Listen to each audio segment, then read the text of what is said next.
Breeders' Cup 2025 at Old Del Mar. Let's get an update. They'll be mowing the lawn on the mile, on the turf, and this one's going to have a full field. We're going to have at least 12, 13 horses in the gate, couple also eligibles. Let's take a look at the top contenders, which does include the major race winners from the United States. We've also got the Woodbine Mile winner. We've got the King Edward Stakes up from Woodbine and some Eurostars shipping in. They're going to be going 8 furlongs on the turf. It's part of the Saturday day of racing, and it's race number 10, one of the original Big 7 from the Breeders' Cup. We've got Johannes, who was in the money last year in the Breeders' Cup Mile. Rosallion, Rhetorical, lightly raced, New York bred, but a winner recently at Keeneland. We've got Notable Speech, Elmandarus, Argine, Bucanero, Fuerte, Formidable Man, who's on a little bit of a win streak,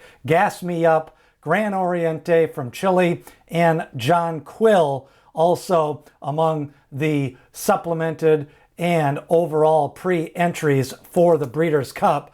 Let's start off with the contenders. We go to Keeneland, the New York bred Rhetorical winning the Keeneland Turf Mile. Got a good trip that day, but that was a strong field, and Rhetorical had won a minor race, the West Point Stakes race in New York before that race. He kind of put it all together in the Coolmore Turf Mile. He is probably going to be under 7-1 here in the Breeders' Cup Mile.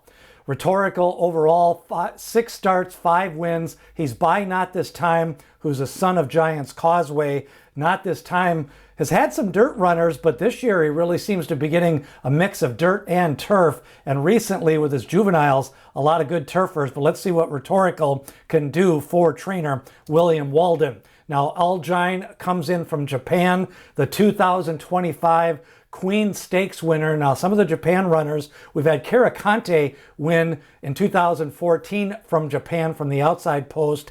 Argine, a closer, that seems to fit the running style for this race to come from off the pace. Front runners haven't done well over the years in the mile.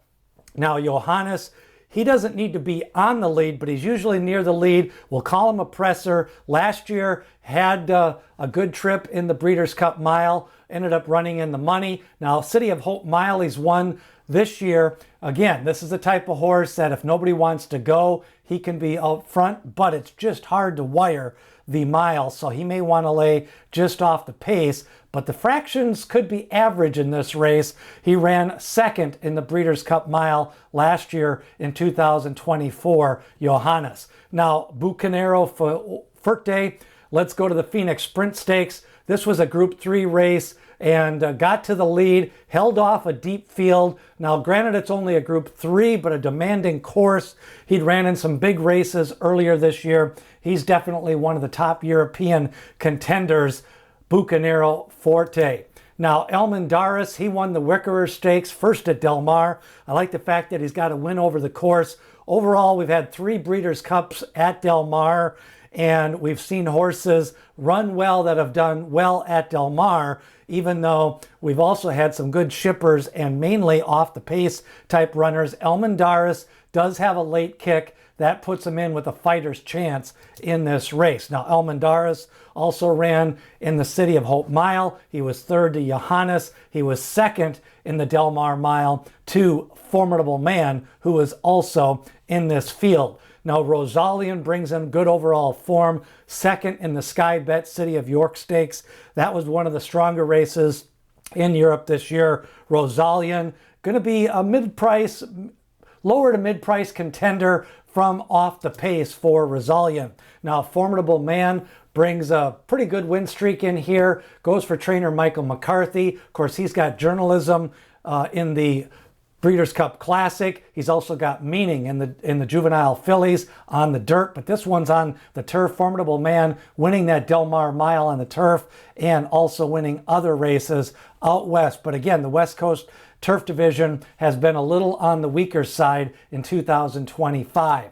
Gas Me Up won the King Edward Stakes at Woodbine. You know, he's been running in all the big races up in Canada this year, ran in the Woodbine Mile, won the King Edward Stakes. Last year he was running in some sprint races, then they stretched him out. I think a mile is the tops He has enough speed to hang close to the pace. He's going to have to work out a good trip, but he may go up in price, and he did win the King Edward Stakes, coming a little off the pace in the center of the track. Now, Gas Me Up by Hard Spun, who's out of Danzig, good turf sire, 4 wins and 9 starts, ran in the Woodbine Mile, ran in the King Edward Stakes.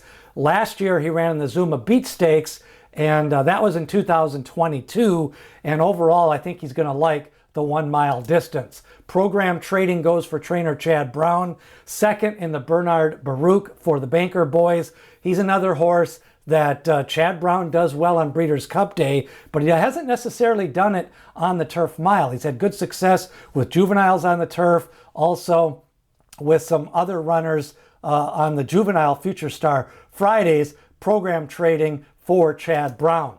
Now, Gran Oriente is representing Chile. He won the Santiago Equestrian Classic. That is a Group 1, a big race for Chile, and Gran Oriente winning that race. You know, overall, the Chilean horses and some of the Argentinian horses, they face bigger fields.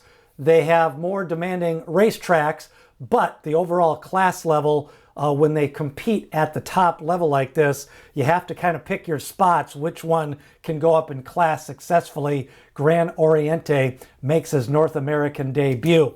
Now, the Lion in Winter goes for Aidan O'Brien. Second in the Queen Elizabeth on Champions Day. That was just a few weeks ago. The Lion in Winter was kind of hardly regarded going into that race. Lost to 100-1 shot. Now, Aidan O'Brien trains. I mention that because when you look at the trainers statistics this year, for trainers who have horses in the mile on the turf, Aidan O'Brien just 1 for 29 on the mile. So he's got the Lion in Winter. If you notice, Chad Brown, 14 starts, just the 1 win.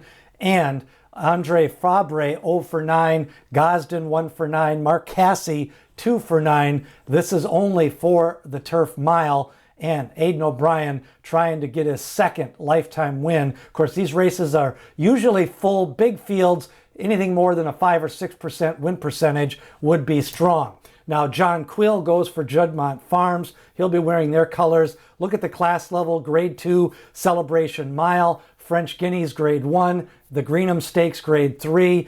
He's carried big weight, 128, 127 pounds. And what I like, in May, his time form rating was a 112. And there is a little bit of a correlation. Look for the horses with the stronger time form ratings in the turf mile. Now, traditionally, Euros have done well. You do want to have a closing kick. It's hard to wire this race. The class and distance horses that run good at 7 furlongs in Europe can run a mile here. Horses that cut back from the United States cut back to that 1 mile distance. So it's a good field. We're going to have a full field at Del Mar. Inside post positions are going to have a little bit more of an advantage, and a trip must be worked out. Like, share, and subscribe with your horse racing friends. Remember, we've got Breeders' Cup stats and information. Sign up below in the description. Contender videos are up for the Juvenile, the Distaff, the Classic, and the Juvenile Fillies,